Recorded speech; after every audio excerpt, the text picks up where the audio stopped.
সালামালাইকুম, আমি তাবিদ আওয়াল। এই ঢাকা উত্তর সিটি কর্পোরেশন নির্বাচনে বাস মার্কা প্রতীক নিয়ে আমার বাসের যাত্রা শুরু করতে যাচ্ছি। সবাই তো স্বপ্ন দেখে, অনেকে স্বপ্ন দেখা, তবে আমার কর্তব্য হবে যে একটি স্বপ্নতে সবাইকে সম্মিলিত করা, ওই স্বপ্নকে বাস্তবায়ন করা। মনে রাখবেন, আমরা সবাই হলাম একটি শহর, ভিতরে একটি বাড়ি, তবে একটি পরিবার। আমি চাচ্ছি একটা মন মানসিকতা করি, আমি চাচ্ছি নিজেকে দিয়ে শুরু করতে। আমরা নগরবাসীরা যদি আমাদের মন মানসিকতা, আমাদের ডেইলি বিহেভিয়ার এখানে যদি পরিবর্তন আনতে পারি, তাহলে আমরা একই সাথে সম্মিলিতভাবে কিন্তু এই শহরকে এগিয়ে নিয়ে যেতে পারি।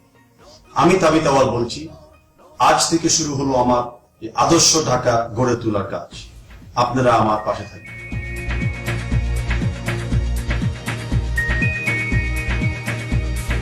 নতুন প্রজন্ম,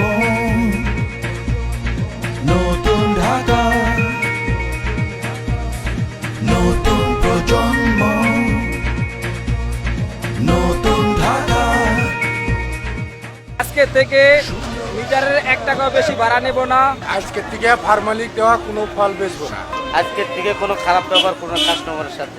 আমি চাই ঢাকা শহরের নারীদের জন্য মিনিমাম 100টি ওয়াশরুম তৈরি হোক। আজ থেকে আমি কথা দিচ্ছি, পথে ঘাটে রাস্তাঘাটে কেউ যদি কোনো নারীকে উত্ত্যক্ত করে, তাহলে আমি তার প্রতিবাদ করব। শিক্ষাঙ্গনে সন্ত্রাসী কার্যক্রম দূর করার জন্য যা যা করা প্রয়োজন, আজ থেকে আমি তাই করব। আমি তাবিদ কইতেছি, আমি তাবিদ বলছি। আমি তাবিদ বলছি।